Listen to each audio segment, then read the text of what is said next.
You're listening to the Media Man Dan Podcast, promoting people with passion all over the globe.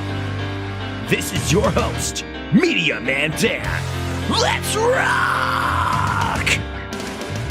What's up, guys, and welcome back to the Media Man Dan Podcast. It is so great to see your smiling faces, even though I actually can't see you. But the reason we should be smiling is because we got one of the greatest guests back on the show today. This is Against the Sun. Brad and Alex have joined me for the third time to a chat about some incredible metalcore that is going to be rocking the airwaves, hopefully in the near future. We already got 3 singles. One is called Gray. That's the most recent one. Absolutely fucking phenomenal. Heaven Falls, a super emotional one, and then No Sympathy, just for the guys that love to rock. I'm so glad to have you guys back on the show. How are you guys doing? How is California? We just talked about how crazy the weather is, but I'm excited for that storm to bring some incredible music with it. Yeah, thanks, man. We're happy to be back. It's been raining. It's been shit weather here in California, but just made me sort of stay inside and sort of right to the mood a little bit. So it's been a cool day. Yeah, it's been wet. That's it. No, it's just been grinding, trying to get things in order, you know. I mean, we'll talk about that in a bit. I'm excited for anything you guys have been putting into order. These 3 songs are exactly what I wanted from Light. I mean, we talked about Light last time. We went into some deeper territory, some serious stuff, and context needed to be had. We did that for the first chat as well. And when I was listening to Heaven Falls, I was like, this is a song that feels like 1, 2, 3. So like Ashes, Heaven Falls, and Light could all work in that same territory of handling grief, dealing with loss, something of that sort. And so I was not prepared when I got to No Sympathy, and I made sure my parents couldn't see it. Because the moment I saw the thumbnail pop up, I was just like, oh, this is going to be for me later on, because I don't think my Catholic mom is going to be okay with that. It just looks like it's literally being infected by Venom, who we were just discussing based on the Spider-Man trilogy. We were actually. That's so funny because that's a really good poll, Dan. But no, seriously, I love that song. Like I said before this chat, I can't make my number 1 right now because I think you guys just keep making bangers. And so I have to wait until whatever you have next is coming out, and then I can determine it. Thanks, man. Yeah, No Sympathy was really fun. I mean, Houston had joined the band very late 2024, and then Hank joined the band at the beginning of last year, right? And so when he walked in with this song pretty much already written, like he had the instrumental all ready to go, and we were tossing around different songs, what could be the next single. And as soon as I heard No Sympathy, as soon as I heard that riff, that da da da da da da da da da, I was just like, we gotta zone in on this one. We gotta narrow in. And so I had the lyrics sitting around. I had written the melody maybe about an hour and a half or something like that. It came together very quickly, and I just stuck my deck out there and was like, guys, I really think this needs to be the next one. The guys, I think, all agreed and coalesced around it, and we were just like, let's do the big push. Let's do the music video. We did the Rain Room, which is something we've always wanted to. I feel like it's a metalcore band rite of passage. You got to do a Rain music video, Yes. So we did it finally.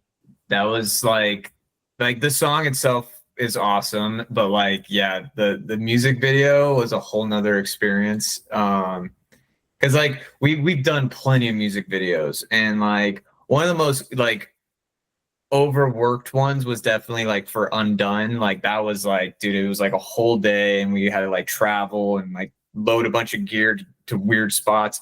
But this one, it was kind of like that, except we're just getting drenched the entire time, and we're just kind of miserable in between takes because we have to stay soaking wet. And I'm wearing these combat boots, and there's nowhere for the water to go, so I'm literally getting trench foot while we're shooting. And that, it was really fun. I honestly want to do it again, but at the same time, we've already done it. Yeah. This time you guys can make it into more of a water, whole theme of water. That would be the thing, is you wear stuff that's made for water. That way you don't get trench foot. Like you'll have like Yeah, Crocs it'll on. be like the Parkway Drive music video called Karma. It's Okay. literally them surfing. And then they're That's playing it. on the beach, and it's like a super like heavy song, like fast paced. Like it does like it's jarring to watch because it's like, dude, this is a metalcore song, and they're like surf bros out there. Leave it to the Aussies to make something as epic as surf metal. Yep. the water was crazy. I mean, the drainage for whatever reason wasn't working. So over the course of the day, the water just kept filling up in the area. Bro, that water filter was broken or some shit, because that was some nasty that shit was nasty. Like we all took showers when we got home except for Brad, and Brad got like legit sick after he got home. He swears he took a shower, but dude, like bullshit, dude. Because like there's no fucking way. We all showered and we didn't get sick, and then he's the one that got sick. Yeah, no. And you know what's funny? Some like a lot of us weren't even prepared. Like after, like I wasn't prepared actually. I didn't bring like a towel. I didn't bring like extra clothes. Like I did bring like some extra clothes, but I didn't bring extra underwear or socks. So I was just like, oh shit. Hey, listen, like you said, it's a rite of passage. You have to have a rain room. For me, I always know the rockers when it comes to hard rock, especially Papa Roach and Thousand Foot Crutch, is the room with a bunch of lights hanging from the ceiling. I don't know what's up with that, but it's like they're singing into light bulbs. And I was like, is that a thing now? And I started seeing it in more videos as well. So, hey, you guys are fitting in the best ways and you're making it epic, and it's still you. And like you said, it's that Venom feel, it's that darkness taking over, and it was epic. You know, it's an incredible looking video, but not as incredible as the first time I watched the Gray video. And like, listen, I know it's just black and white. It's simple and easy black and white shots, but it looks 4K, dude. It looks incredible. And the movements of the camera, I mean, I was like invested the whole time. I already love the music, and I was just like, nah, I can see where they're going with this. There's something speaking to me through this very simple idea. And I love that song for that. Thank you, man. I mean, it's all a credit to Addie, right? Like, she's so good at it. She does all the filming, she does all the editing. It's my fiance, Addie McClellan. And yeah, we had tossed around a lot of different ideas of what to do for that video for Gray. We landed on this idea of doing a one take because we had never done a one take before. And also I think Addie was getting really busy with work, and she was like, hey, I don't have the time to do a lot of editing. So if we could do a one take where I don't really have to edit it, then like, you know, let's do it. So we rented out the space. It was dirt fucking cheap space. We had rehearsed it the night before, actually, in Alex's, like in front of Alex's garage, like rehearsing the camera movements and where we were going to go and all that kind of stuff. So yeah, like the choreography, basically. Yeah, like the choreography. Where the accents, like what are the key moments where, hey, we need to switch. And then like, that's the thing too. Addie had to like work too, because she had to know the song, like what parts were like the focal point, which member is the focal point in parts of songs. And we would have to like know, like, okay, she's facing the drummer, this is when we all can start switching. Like it was a lot of fun, like trying to like just choreograph and plan everything out. And also, if you notice in the room, there are several mirrors in that room, and like, you know, Addie had to position herself where you couldn't see her out of the reflection or anything like that. So like, honestly, a lot of reshoots for that. And I want to say we didn't do that many. We maybe shot it 6 or 7. Oh my God, so fucking funny. Full takes, we did 3. Okay, look how he's holding that up. Look how he's holding that up. I got you for 3 minutes. 3 minutes of play time. Yeah. But dude, yeah, that guy's dead now. R.I.P. Oh, I know. Yes. But anyway, it was really tough for her, and we had to reshoot because it was like, oh, you could see her in that thing, or you could see her in that thing, right? So it was yeah, it took a little bit of time. It took a little bit of practice. Honestly, it took us more time to like set the room up for shooting than it did to actually shoot the thing at all. Which, you know, when you've done a ton of music video shoots where you have to like do the song 20 fucking times in one day, like it was kind of nice to do a shoot where you only had to do it like 4 or 5 times, you know? Yeah, no, you guys, I mean, obviously you're going to excel with the talent that you've already shown yourselves to hold. My thing was that JAD was the first song I ever heard from you guys, and the first video that I watched, and I was just like, oh, this is kind of like a throwback where we're just watching you guys perform, and I'm all about that. I think more bands should just do that. I love storytelling, of course, and I love really cool effects, but at the same time, if you got the talent, just fucking show you guys rocking out. And like you said, she followed every single person perfectly, and she avoided any shots. I was like, wow. Like you said, with mirrors, it's always mind-blowingly magical stuff that I wish I could like learn how to do. I don't know how they get the angle just right so that like not even like a hair on them will show in a mirror. It's crazy. Yeah, it's honestly, Addie's not like professionally trained at it either. It's just like, I don't know, she goes off of instinct or something, you know, and it's taken her a bit of time, especially with live footage, to like train on what that instinct is, you know, but she's gotten to the point where it's, you know, become a little bit second nature, which is really, you know, very proud of her. Absolutely, man. So I wanted to talk about movies along with this chat because we were talking about Scream in our little DM conversation, and I'm excited for the new movie coming out. But you guys were all horror themed for your Halloween show last year. And I loved everyone's costume. I had a great time looking at all the shots and all the footage that I could get from Jason Vilches and everyone else that was there.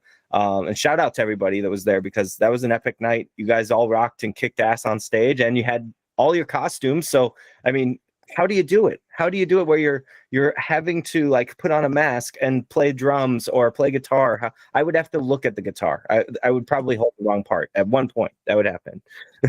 Well, I played very sloppy with the mask on. I was Ghostface, and like for that show, if I remember correctly, I wore the mask for the first 1.5 songs. And like I could tell when I was screaming into the mic, it's just not getting out there. I'm like, I gotta get this off. I forgot what song it was. Actually, it was Gray. I think Gray was our second song of that set. And for that final scream that I do, where I just go yell Gray, like movie style, just rip the mask off. And then we get into the ending of the song. But yeah, I went most of that set without a mask. I had the easiest that night because everyone else either had a mask or like Houston had a wig. I used my hair, no mask or anything, went to Patrick Bateman. I mean, and it was cold that night too, so I didn't mind being in like a full suit with like the poncho on. Like I was cozy, you know. And you looked awesome, dude. It was an epic look. I knew you loved American Psycho, so I was like, okay, yes. Dude, it's such a good film, and you know, Brad, it's funny, like he actually loves performing in a mask. Every time we do a Halloween show where he gets to do that, like in his, he would wear a mask every show in his ideal, because Brad has like 7 chin syndrome when he's playing guitar, right? Like he always goes in like this. And he thinks like he's very insecure about his facial, because guitar players, you know, they got to contort and all this other stuff. It's part of playing the instrument, you know, and he gets in his head about it. So when he has a mask on, it's like he can do all of it doesn't matter. Right. So, yeah. Awesome. And if he needs to play with more masks, I mean, I'm pretty sure Hollywood Undead's getting too old. Have you noticed? Have you seen any of their footage recently?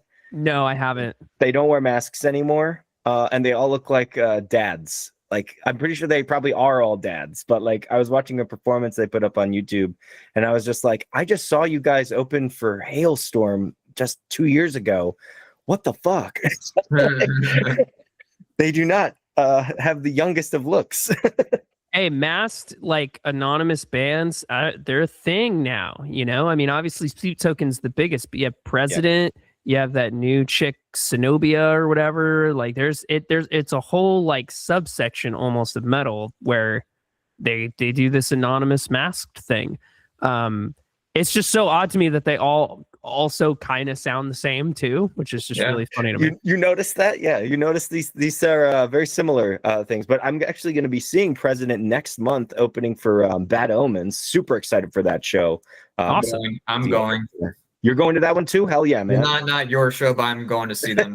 Why not? I know. Wait, why are you going to see that show? What's up? Why are you going to see that show? I got invited. Oh, and okay. I didn't have to buy a ticket. Oh, okay. That's, yeah. I was like, all right. Yeah, why not? Yeah. best reason. Yeah. But speaking of shows and announcements and people in masks, Starset is going on tour with Breaking Benjamin. That was just released Dude. today. I literally Crazy. just fucking messaged Brad right now about this. So Yeah. a little bit of inside of how the band is, our band. I am not a Breaking Benjamin fan at all. However, I fucking love Chevelle. And Okay. like, that's I'm like, you know what? Brad did go see A Day to Remember with me. I should go see Breaking Benjamin with him. And at least I get a caveat of seeing Chevelle. Listen, we appreciate you in Chicago that you love Chevelle. Dude, they're like incredible. one of the best to come out of like the 2000s. There was a moment where when Alex like first joined the band, when you know all of our stuff, Dan. So like when I showed him Wonderland for the first time, he was like, "Oh, this feels like first album Chevelle." And that's exactly like the inspiration behind that song was the very first Chevelle record. And I was like, "Oh, this guy knows ball." That's a match made in heaven, musical heaven. Yeah, it's funny because Brad really loves butt rock, and I'm like, I like the generic butt rock, which is more like Creed, some Nickelback. He likes asshole rock. Dude, it hurts me so bad that everyone Yeah. calls Breaking But Benjamin. I like it because like I grew up on it, and those were like the biggest bands at the time. Uh-huh. And everything else was like, whatever to me. But like, it's funny though that because Chevelle was part of like not the hugest of bands, and like that was the one band like I like kind of like digested the best. Dan, as a fan of this genre like I am, what do you feel more insulted by, butt rock or divorced dad rock? Oh, it's divorced dad rock. Absolutely that. it's gotta be that title. Have you heard it's now cigarette mom rock? Is the that's the one I hate the most. I cannot get behind that. As a son of a cigarette mom, I don't want that. And here's the thing: it doesn't even have a alliteration behind it. Like divorced dad rock, you're like DDR, okay, Dance Dance Revolution. And butt rock is like, is a good one to put a butt rock, right? But Yeah, straight in. Cigarette mom, no. Too many syllables. I'm okay with divorced mom music, right? Like some people, and that's the song. How about Moody like, Mom? Moody sure, Mom rock. That's fine, right? See? Like That would whatever. When I think like when people post divorced mom music, it's like that one song like, nothing's right, I'm torn, I'm all out of faith. And I'm like, yeah, that's divorced mom music. Like, sure, whatever. What about moms with tramp stamps music? Now, see, that is, I mean, too many letters. That's Buck Cherry, man. That is quintessential Buck Cherry. Dude, good times.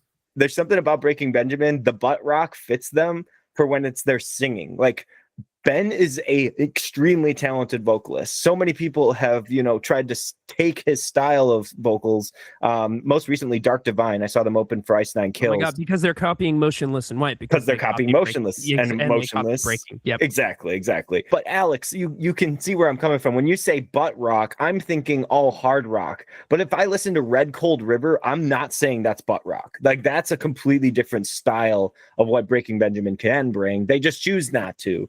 If you're talking about one of their super beautiful ballads as well, on whatever that Yellow album was, the most recent Ashes one. of Eden. Yeah. Oh God, that amazing song is heartbreaking. I can't also call that butt rock. That just sounds like anti-Christian rock.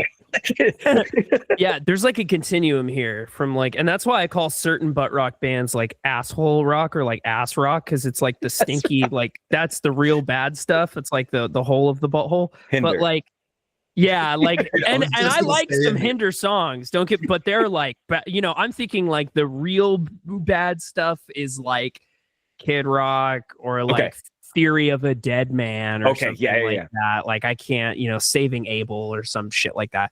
But like they're like for Breaking Benjamin and stuff that's a little more similar to them, like they're a lot more metal and metalcore influenced. And in some ways they sort of influenced what would come in metalcore after them. So like if you listen to some stuff off of the Dear Agony record, like in 3-4 years, like that riff in I Will Not Bow, it's almost like proto gent. Mhm. Right? I mean, I think a lot of the guitarists that ended up becoming gent guitarists later on kind of cut their teeth learning a lot of these songs when they were young, and so the influence, I think, it's very recognizable to me. Yeah, and can't have metal without rock. That's always a thing that we have to remember is like metalcore, as much as you might not think it is, the metal, it came from metal. The core is metal. Whoa, what a concept for the name. But like that's like the thing is you have this expectation like all these bands are going to sit in this one little pocket forever. And it makes me sad because like my favorite band, Red, obviously mainly focused on Breaking Benjamin, Linkin Park when they started, decided to do some random EDM work. That'll never be talked about. It's always going to be their top 10 hits. And anything that they've ever tried that was experimental and pop won't be talked about. And it's like, no. I consider them alternative rock or alternative metal on some days, depending on what song you're listening to. And I wouldn't ever classify Red as butt rock because, oh my God, that would be Starset as butt rock. That's not true. Dude, that's like when Korn tried to do dubstep. Listen, they did do dubstep. It wasn't a try. No, it wasn't a try. They did. I will be honest, there's 2 good songs on that album. But dude, that album is bad. Like, it's wild. It's really, really bad. Hey, they had to do something. They really wanted to be outside of the norm. That's what Korn always has been. They've never stuck into one mainstream sound. And like you said, there's 2 songs that are actually really good. Yeah. It's definitely not for me. I will say they were almost like Korn has this very uncanny and sort of impressive ability to be a little ahead of the curve sometimes. And like they were kind of ahead of the curve with that. I mean, they had done that record really before like a lot of the dubstep stuff had went super mainstream, True. And also like all the other bands that tried to do EDM drops or wub sounds were doing it much later than that album. Like you said, like it's kind of a first try with how that could sound. And that's the same thing with nu metal. I mean, rap and metal would probably never have existed together if it weren't for like Limp Bizkit and Linkin Park and Anthrax. Korn and Anthrax. Yes, thank you. Anthrax started it. Anthrax did it all. Like Simpsons did it. I feel like that era of like 2009, maybe 2010 to like 2015 or so, 2014, that whole like first half of the 2010s, for me anyway, was a very like dark time for our music genre. It's just, as someone who's not really into a lot of like EDM or electronic influence, it felt like all the rock bands were going indie and turning off their distortion pedals, and then all of like the metal bands were like, we're gonna add techno shit because techno is getting big now. And like, I don't know, when I was in like later high school and then graduating high school, it was like everyone was starting a band and everybody was like, we're gonna do like a techno metal band, and I'm like, fuck, like, god damn it, like it's just, I don't know. But like there were a lot of really good, like I feel like that was a really good era for more underground genres of metal, more like esoteric genres of metal, right? Like there was really good like death metal at that time. There was really good mellow death at that time. Symphonic metal got a lot bigger at that time. There was really good like doom metal at that time. Like I think black metal and like a lot of like folk metal, like so a lot of like weirder kind of genres of metal got a lot more like appeal during that time. So it's a double-edged sword. It had to happen though. A lot of like the old school bands, like from the 80s, like they were hitting like a second peak at that time. I'm talking like Metallica, Slayer, like the old school bands, Iron Maiden and Judas Priest. They were all like kind of getting back into like the swing of things, going back to their original sound around that time too. And it was either you liked all like the newer stuff that was kind of offshoot metal, or you had like the underground stuff, or you just liked all the old bands coming back and like hitting their stride again. That was like what metal was around that time. At least that's how I remember it. No, you're correct on that. I remember Metallica coming back, and that was like the biggest thing in the world. That whatever album that was. Death Magnetic. Death Magnetic was 2008, and I feel like that definitely like gave the go ahead for all like the old bands to like, hey, let's get back to the new sound. or I'm sorry, the old sound, and just get heavy again. Because remember in the 90s, a lot of those 80s bands were trying to like hit the radio waves, not necessarily be pop, but they were just trying to be radio. Like the obvious example is like Fuel by Metallica, King Nothing. And then even Megadeth was doing like a Tula Monde, which was like a fucking ballad. And like Countdown to Extinction was just like radio friendly metal at the time. But then everyone else kind of got shooed away a little bit. Of course, new metal throughout the 90s was just killing it, or at least in the late 90s. And then it kept going. And sometime in the mid 2000s, new metal like died, but then it blew up again. It's kind of like now all those new metal bands from back then are like hitting their stride again. It's kind of like what happened with the old metal bands. Like they were in their peak in the 80s and mid 90s, and now or back in 2010s, they were hitting their stride again. Yeah, it still blows my mind that System of a Down just stopped. Like they could have been so much bigger, and they already are huge, but like having that real long hiatus, just complete breakup and not putting out anything, letting all these other bands attempt to try to become them, and like playing around with like weird riffs. And that's what ended up becoming Gent because of all the weird guitar stuff that was going on. It was obviously them. And what was the other band? Mr. Bungle. I think we talked about that before. Like both of those like had that weird experimental value to it. They were adding jazz, they were adding other genres. And so now we have literal boy band pop metal. Thank you, Sleep Theory. Fucking love it, dude. I'm kind of obsessed, and it's not a bad thing. I just know that personally, if you're looking for metal, that's not what I would consider metal. And I do love how it's mixed though. And I just, every time it comes out, I'm just like, damn, this is so fucking good. Like everyone should be into this. Yeah, I definitely wouldn't put Sleep Theory in the metal category either, but I put them as a rock band, and like they're a very successful, like very good rock band. We actually, when we did the vocal cover not too long ago, we ended up picking Hurricane by I Prevail because that was like a bigger song, but we were on the knife edge between a couple songs, and one of them, if we hadn't done I Prevail, we would have done a cover of Fallout by Sleep Theory. Nice. Yeah. That song's great. And you guys were actually just talking about covers the other day in your Instagram story, looking for new songs to cover. Of course, I put out the Chapel Roan because she's awesome. Chapel Roan, sorry, I get her name wrong all the time because I think of Chappelle and I create a name that doesn't exist. Yeah, we're tossing around ideas. I actually was working on one idea today. I won't say what it is, but we have I think maybe some different ideas of kinds of directions to go with this cover, but we'll hammer it out. We'll figure something out. We could do a small EP of covers. That'd be interesting. Yeah. That would be interesting. I don't, I'm not sure if we have the mental capacity and just like being able to do it, because we're still working on a bigger thing.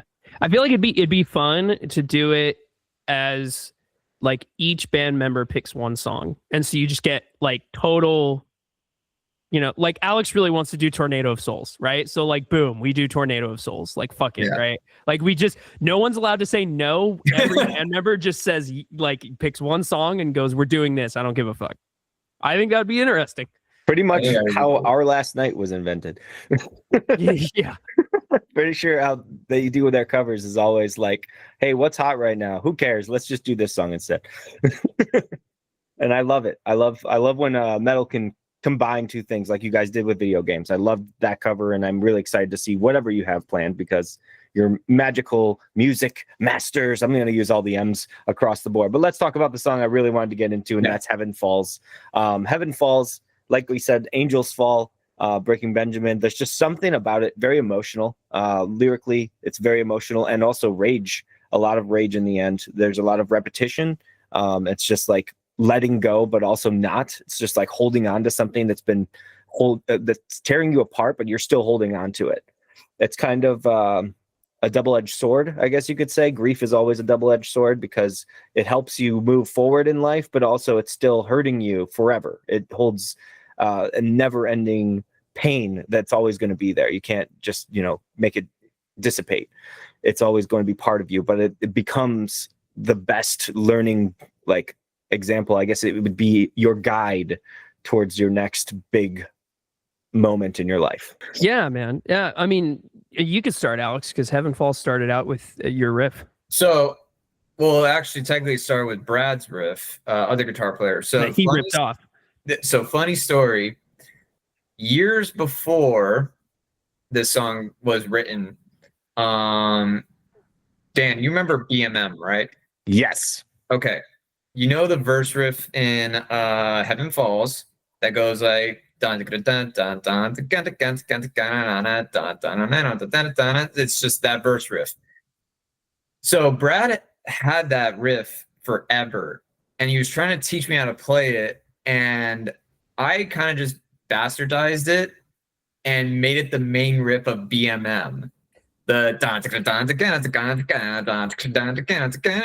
like it's just a little bit more straightforward style versus like kind of like a bouncy groove that Heaven Falls has. Anyway, so I was like, Brad, let's get your riff in a song. Let's get this going. So we were like, we had that. And this is right when Hank joined the band. And I just came up with like a chorus that's not in C. I normally write everything in C, but like this chorus is whatever the fifth fret is in a drop C tuning. I don't know music theory. F. Nice. So yeah, I wrote a chorus in F. I just pretty much wrote everything around that riff that Brad had.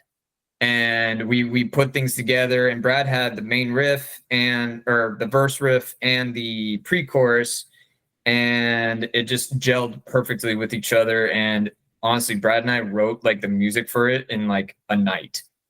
Like it was just there was nothing to do. Plus that ending, like the outro where it's like kind of like a breakdown. Yeah. Like that was literally the exact same way I presented it, and I didn't want it to be that type of rhythm, but everyone was like liked it, everyone loved it, and I was like, all right, we'll just stick with whatever this demo was. And we just rolled with it. And then as far as lyrics go, it's funny, what happened was I wanted it to be about something else, but then Brad here just like did his own deal. And then yeah, I kept it. I mean, Alex really wanted it to be like a positive song, and I was down. I think at that time, like Alex's life was getting better, my life was getting better, and I had just kind of decided, along with writing this song, that I was going to propose to my fiance, propose to Addie. So I ended up making the song about the proposal and whatnot. So yeah, I did change it from what Alex initially had, but like I think it's still very much captured in the ending, and I gave him the ending kind of chant thing to do. So it's not like it was completely forgotten or anything. I wanted it to be more about like trials and tribulations, and like a very subtle like fuck you, I'm better off like how I am now than what you wanted me to be type song. Yeah. And it was, of course, that sounds negative at first, but the way how you can portray the story that I wanted it written was like, look where I'm at now, and I'm better off than listening to you kind of thing. But in Brad's interpretation, and obviously how he wrote it, I think it was better. And it was more like of a kind of like a concrete evidence of events in his life. And it is up to interpretation. When I listen to it, obviously I know it's about Brad proposing to Addie, but I also think of it as like seeing all the troubles that you go with through life or with someone, that it's worth like moving forward or moving towards a positive direction. Love it. I didn't recognize it, but yeah, that can be the message. I perceived it in a completely different way, but what you just said reminds me of a very famous couple that Allison and I watched from Bates Motel, and that was Alex and Norma Bates. They had this really toxic like background and history that they just couldn't move away from because she would never be open enough. And so the day that she finally opens up to Alex, she says all of these awful things that she had experienced. And she's like, so just pack your bags. And his response to her is, okay, where are we going? As in, I can take your baggage with me and I don't judge you for that past and I want to move forward. So it kind of in that same like vibe is the real power of love. And what I took away from it was actual literal heaven, people falling from heaven, falling to your level, being at the lowest point of your life and having an angel fall down so that they can comfort you. But I love that there's so many different interpretations of this song. That's how music should be, man.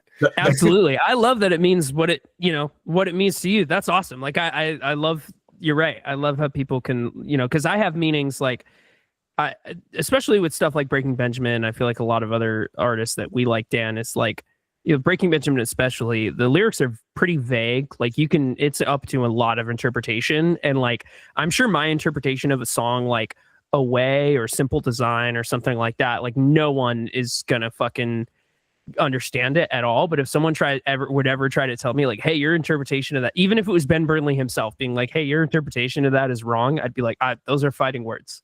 Because it means what it means to me and I need it to mean what it needs to be, Yes. And all depending on what you're going through is usually how you interpret it. So like if I'm in my mindset of Brad's been through a lot of shit, and that's what we talked about on the last discussion. I'm like, well, we're continuing the theme. And I'm like, oh, well, then it'll go into an LP and Light's going to be at the beginning. And then this is going to come in later. And I'm like always just forming this in my mind. And I'm not even thinking about it song by song.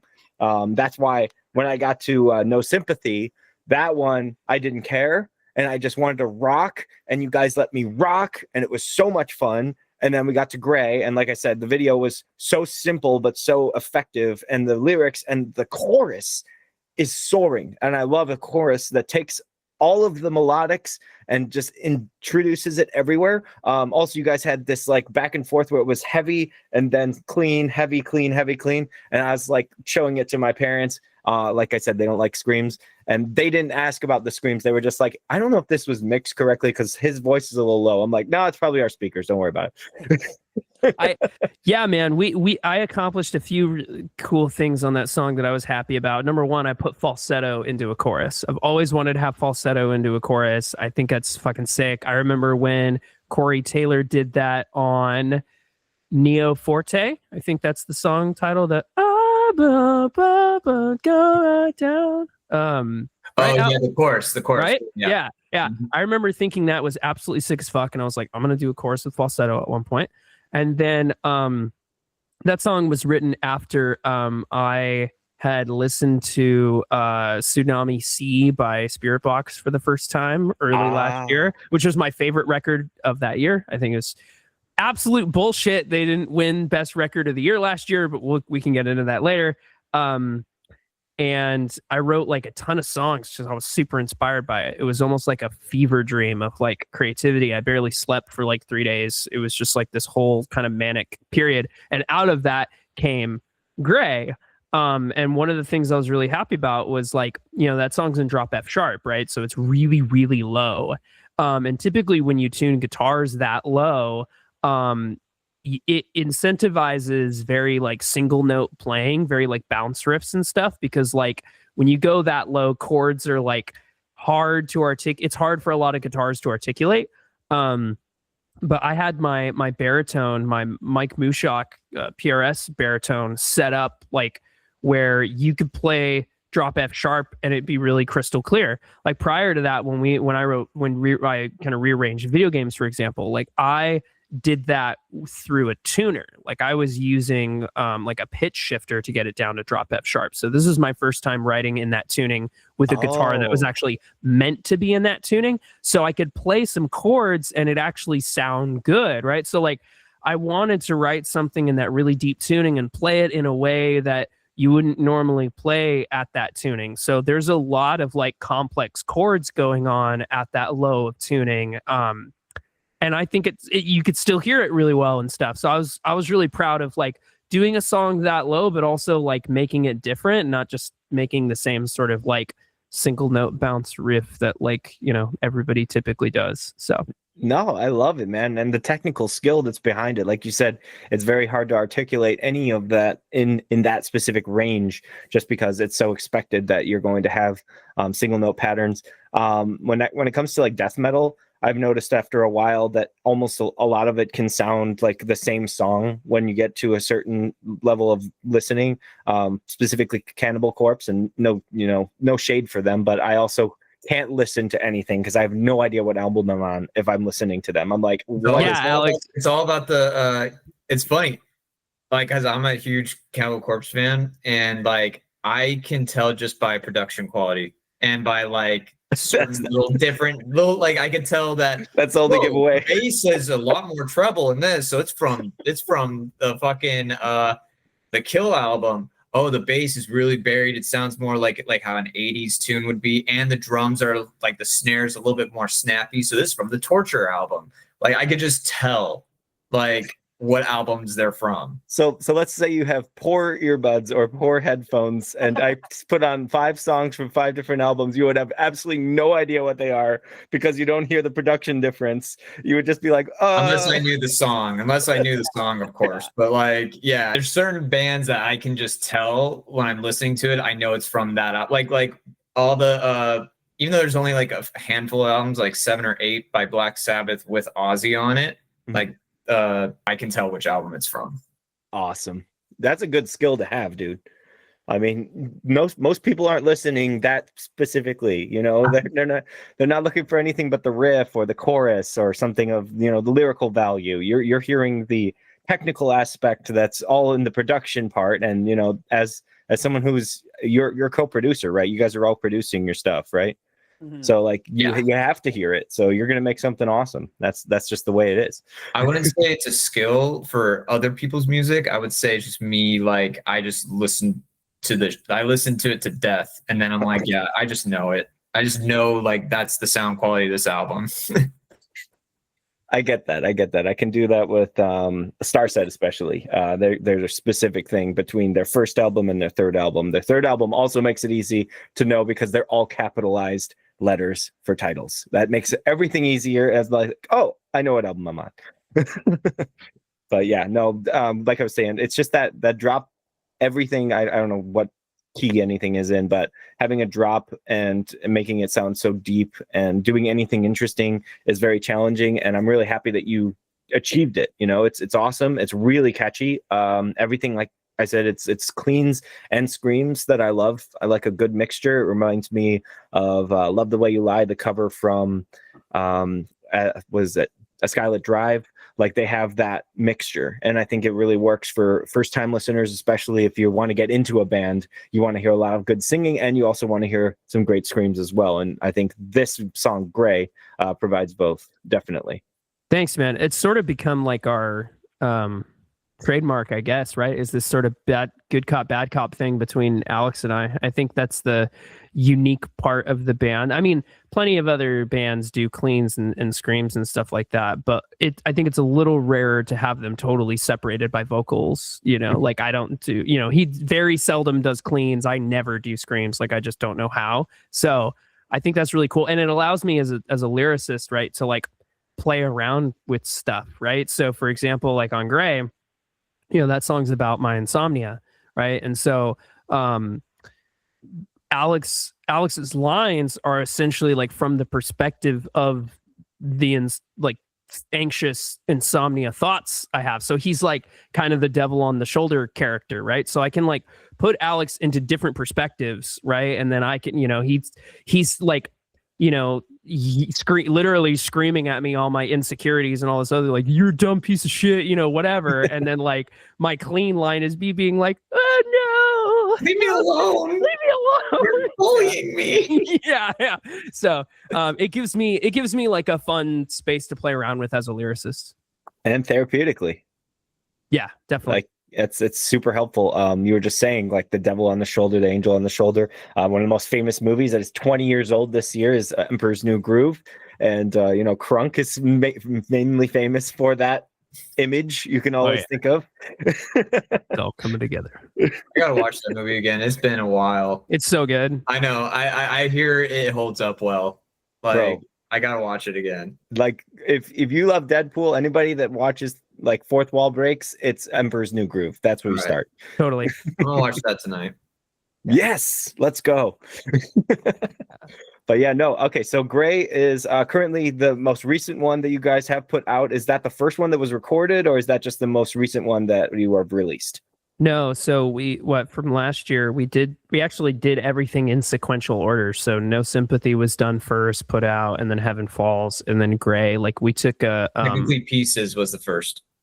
Pieces was the first one from last year, yeah. But that was in like the last previous release cycle. Like we had recorded everything at that time. But no, I mean last year we took a very like we had done 3 EPs in a row, right? Like 3 release cycles. We did Truth's Wake and then Silhouette and then Pieces and stuff. So last year we wanted to like do just a handful of singles and like try to make those singles bigger, if that makes sense. Like No Sympathy, we had the music video for it. Like, you know, I kind of weaved Heaven Falls into like what was going on in my life at that time and kind of made it a big event. And then we did a lyric video for it, which is actually our most watched YouTube video.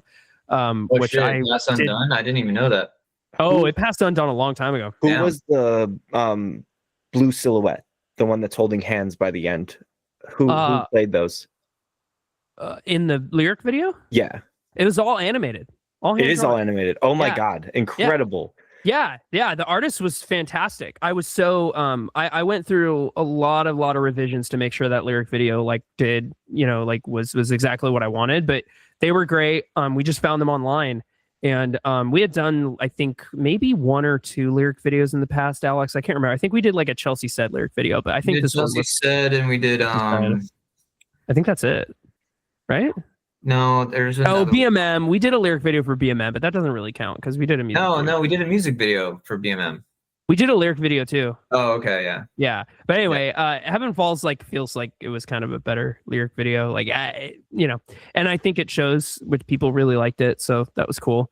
And then for Gray, it was like we did the one take video, but like we also just like filmed a fuck ton of content for Gray. Like we did this one shooting video day where we were at like 3 or 4 different locations. We kind of filmed like 3 or 4 different mini music videos all for it, which I think was smart. And it, you know, Gray is almost at 100,000 streams in like 4 or 5 months. So I think it probably worked. Hell yeah, man. Hell that yeah. day sucked. It was it was an all day. It was all day. It was hot, and like I don't want to like be like that guy, but you could tell on the night shots when we're doing the shots in front of program, dude, you could see on my face I'm fucking over it, dude. like I just have no energy. All right, anyone that's attention to detail people, just go and watch the video in slow motion and look for those night shots. You know, that was a stressful one too, because like we were, you know, we didn't have permits to shoot at any of these places, right? So like we're just playing in front of program. We didn't let anybody know or anything, so we were a little worried. Like, oh shit, is somebody come by? Fuck no, dude. There was this one like couple, because it's pretty close to Cal State Florissant over here, and there was this one couple coming by being like, "This is so sick," you know.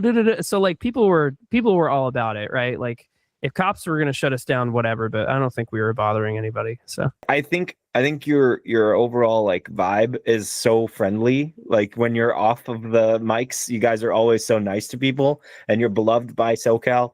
So I think that anything you need to record, people know who you are. You're like a household name now, especially in your area.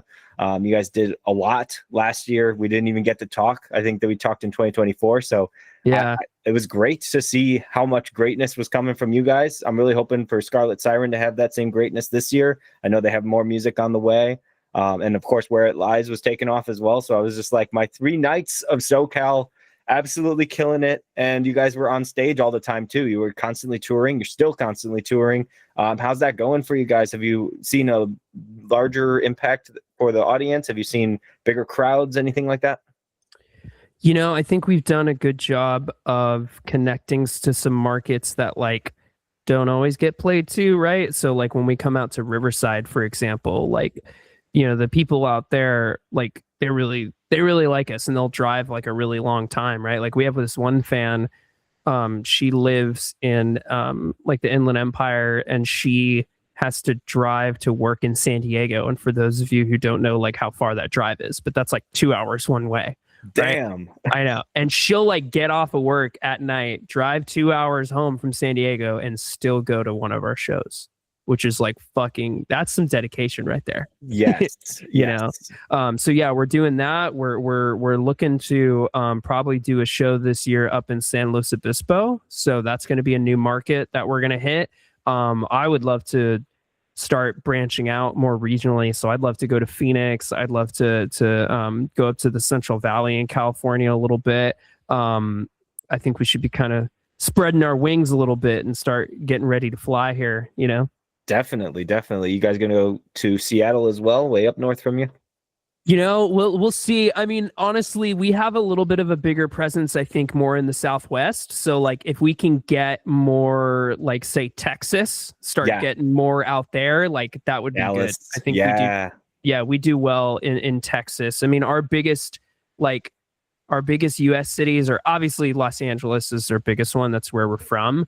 But like Chicago and New York are really close second and thirds. So, you know, so Chicago's all you, Dan. I gotta tell more people. That's all I gotta do, man. I just gotta keep spreading the word. What was our big South America one?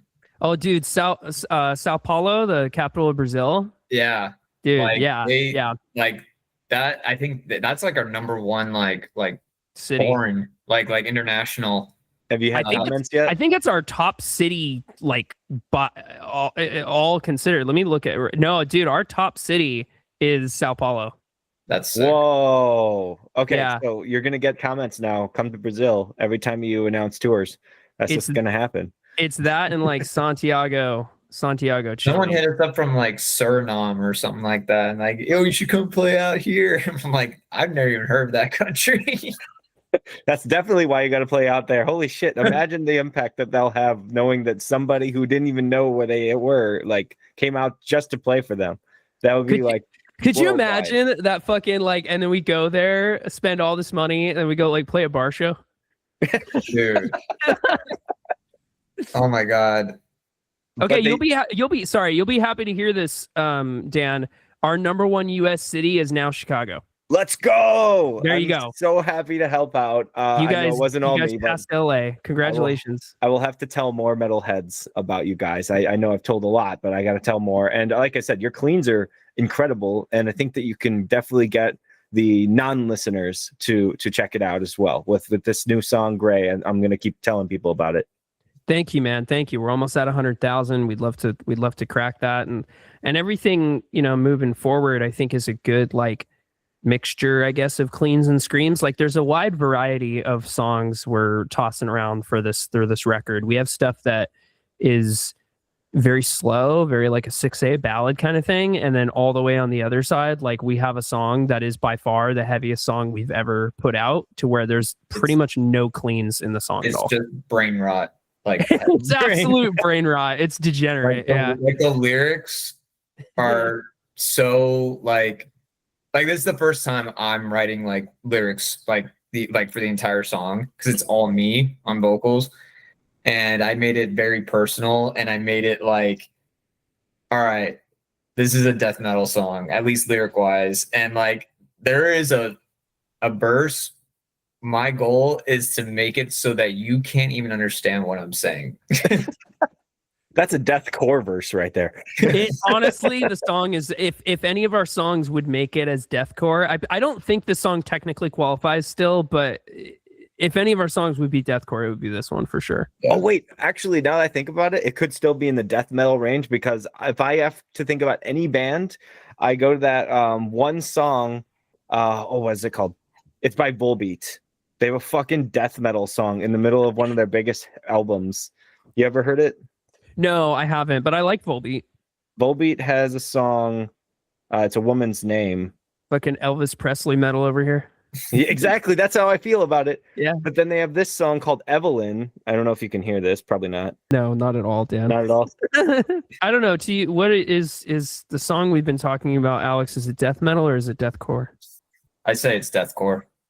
You say it's deathcore, really? Yeah, just because it sounds more metalcore than it does death metal, like thrash metal. Because death metal is when it's more thrashy sounding, and then deathcore is when it's more metalcore sounding. So I would say this is deathcore. All right. Well, there you go. The lyrics are very, like, at least in one of the verses, it's just straight up death metal. Like, it's just vulgar, gross. Yeah. Vulgar, gross. It's fun though. It's like the one really stupid shit we're allowing for this record, basically. Yeah. But funny enough, it's the first song we worked on. Yeah, it's the one that came together the soonest. It almost got into like the previous release cycle, but it was like it's so out there and so much heavier and different than our normal stuff that like it only could find a home on a record. Like it could never be a single, basically. Doing a record, you get the freedom to, play around and try different things and stuff, so. You are always doing something incredible. I love everything you've ever made. Like even the stuff that's not allowed to be seen on Spotify anymore. I keep thinking about it. I'm like, God, am I happy that I heard it? Because I'm gonna have to go and find it on Bandcamp in order to listen to it, right? It's still on YouTube. It's still on YouTube, Dan. Oh, it is still on YouTube. Okay, good. Yeah, I made sure to keep it up because there are some people that still, I remember like one kid messaging us and was like, hey, that very first batch of 3 songs, like that's what inspired me to get into guitar. And I was like, worth it. Let's go. Like yes. The whole thing right there was worth it. Do you have it. the lyrics to Get Used? Oh, dude. We kept having this fucking guy message us on Facebook. It was probably a bot, but it was always like he'd message us every 3 months being like, hey, can you send me the lyrics to Get Used? And Get Used was always in caps. And we were like, do you mean Get Away? And he just like never responded. Oh, hey, yeah. Freeway. Is that the kitty cat on Alex? Yeah, oh my gosh, Alex, speak. Yeah, that's my boy. Yeah. Guess where he got saved from? The freeway. Yeah. Dan figured it out. Holy shit. Mind blowing. Would have never figured it out without the name, though. I'll tell you that. I was gonna go with like Oreo or something. No, he's the best. He's just, I think he wants out of the room. He needs to take a shit or something. Well, he's been walking up and holding like onto your lap for a while, so I was happy to see him. I was like, oh, look at that. Even his ears just like sticking up right now. Like he had only the ears before, and it was right in front of you, and no reaction from you. It was amazing. As a cat lover, I was like, yep, that is so relatable. Yep. No, he's the best. He's the best. One of the best things that I was bestowed upon. I wasn't even supposed to keep him. I was supposed to house him. But once you pick them up when they're 7 weeks old and they're like they look like little rats, and they're just your little baby sons of bitches. But like you pick them up and they just look at you and you're like, fuck. Can't let you go. I understand. There goes 15 years. Here we go. They also have powers. If you haven't heard, cats actually have something in them that I think it's a scent or it's something on them, like their dander has an effect on human beings that we are obsessed with it. There's actual science that goes behind this. And I think that's why they were worshipped in Egypt. Well, I think he stinks. He might stink, but you still love him. Oh, yeah. No, he keeps himself clean. He doesn't stink. He doesn't stink. He used to be an outdoor cat too, but like, fuck that. Like he would get fleas and it was just the worst to deal with. Yeah. Just more vet appointments. Yeah. Anyway, Brad, how are you? How is everything going with your life and animals? Good. I mean, Koshka has an ear infection, unfortunately, so we're having to deal with that. But no, Koshka is fine. Okay. She's like what? She's turning 9 this year. So we rescued her off of a freeway and didn't call her Freeway. Her name is Koshka because when she was a kitten, we thought she was a Russian blue, and Koshka is cat in Russian. And then she grew up and she's not a Russian blue. She's actually a chartreux, which is a French cat. But the name just stuck. So yeah, no. And I mean, the cat's going to be identified as only one name for forever. There was a time where I think it was around the time too, where I was learning Russian as well. So I was like, yeah, I'm going to call my cat Koshka. I'm going to learn Russian, this whole thing. And then I gave up. So did you teach her how to do sick'em? Like if there's somebody just going up and attacking? No, unfortunately. No, unfortunately. Koshka's like maybe the most social cat I've ever seen in my entire life. Like she will just, as soon as she meets you, she'll be all up on you, like crawling on you and rubbing on you. And like, yeah, she's all, yeah. Oh my gosh. Bring her on tour. I want to meet her. Yeah, she's great. Except she hates other cats. She will murder other cats. Oh my God. Okay. Freeway on one tour, Koshka on the next tour. Yeah, exactly. I don't think this guy can handle, dude. When I take him to the vet, oh my God. Putting him in that little crate thing, dude, he fucking freaks out. Oh yeah. He's super chill right now. I mean, like, look at him. I'm literally like almost strangling him, and he's chill. But dude, anytime he goes in my truck, he knows. He just like, dude, fuck this. It's gonna be a bad day. Yeah, they have an inkling. They're definitely not fans of the vet. I think it's in all cats too. I think that they don't want to be overpowered. Yeah, like they have this power struggle. But also they're like fearless. You ever seen Cats versus Alligators? Yeah. Cats Like versus bears. Cats versus bears. Yep. The bear's just about to break into the house. The cat comes out. Meow. The bear's sprinting away. Like that's crazy. I know it is crazy. What's not crazy though is how amazing this chat was. I really appreciate you guys again for joining me for another incredible chat about your music and your lives. And I really, really hope that this year is going to be a big breakout for Against the Sun. I know that I'm already excited from these first 3 songs that I get to hear that's going in that direction. But I also want to hear that deathcore song. Do you have a title for that one, or do you have any titles that are coming out? I mean, yeah. Is it like have we actually decided, Brad? In my heart, it is what it's always been. All right, yeah. So it's called Chopped. Nice. Yeah. And yeah, it's just chopped. It is literally the most Gen Z brain rot, stupid fucking idea song. Like the whole song is just dumb, but like it's great.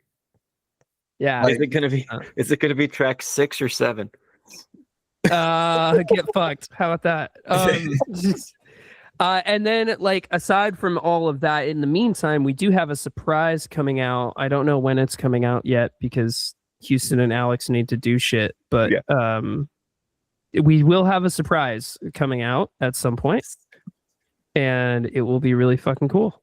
And I can't say anything more than that For now, yeah. If anything, it's what a lot of bands, like smaller bands like us, they don't do. Yeah, they don't ever do this at all, which I don't know, maybe there's good reason, like maybe it'll suck, but like we thought it was a really cool idea, so we wanted to do it.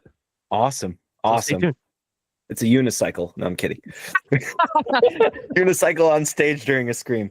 That would be sick. Oh, guys, you are amazing as always. I really appreciate our friendship, and I love your music, and I can't wait to have you back on next year if we have it by that time, or if later in this year it works out better for you. I'm excited to see what you guys are going to do on tour. I'm hoping that a lot of you guys that are listening to this right now are huge fans of them and are going to give me some amazing footage to watch. And I hope that they will hopefully spread their wings outside of California sometime soon and see all these amazing places that are, boosting their numbers, especially Chicago. You guys let me know and I'll try to talk to some venues. I don't have any reach or anything, but I know where they are and I know how easy it is to get newer bands over there. So it's a lot more fun than having to deal with the House of Blues in Chicagoland or Soldier Field. I mean, I know you guys are ready for arenas and everything, but gotta get those little baby steps in first. 100%.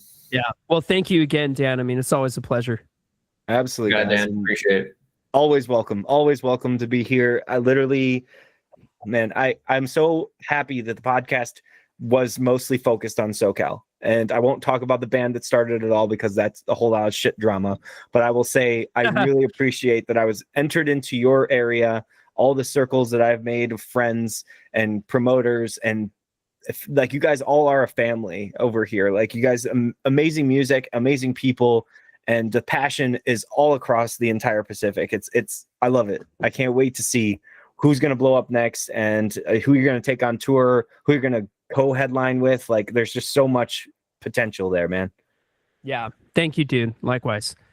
Absolutely. All right, guys. Thanks again for watching another amazing episode of the podcast. I really hope you guys enjoyed this one. Please make sure that you check the description right down below for all the information to follow Alex and Brad and the other Brad.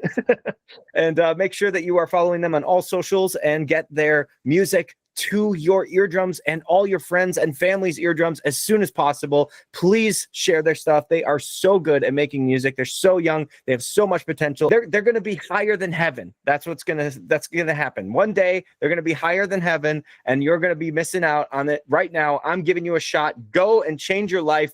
Listen to music that's going to bring your ears and your feelings higher than heaven. There we go. That's what I meant to say. There you go. All right, guys. Appreciate it, man. You ever seen the video? You ever seen the video of Limp Bizkit and they have like the little guy out there hyping him up before every show? Like that guy got to pay to go on tour. Like, oh my God. You know what I'm talking about, right? Yeah. Okay, that's who I want you to be, Dan. I want to pay you to come out on tour with us and give that speech before every show. Let's make it happen. I'm down for it. Literally anyone on the show. If you guys ever have that mindset, I'm down. Like literally just tell me you need a digital thing. I'll put it together in a night and I'll just shoot it out to you. Whatever I can do to help out you guys. Cause I mean, it feels amazing to even know that I can talk to somebody as talented as you. And I know it's kiss ass points, but it's like, I seriously mean it. I'm a huge music fan, a listener and critic. And when I hear something amazing, I just want to know how I can be part of it. That's it, man. Thank you, brother. We're happy to have you. Absolutely. All right, guys. Thanks again for watching. I hope you have an amazing night and stay safe out there. Peace.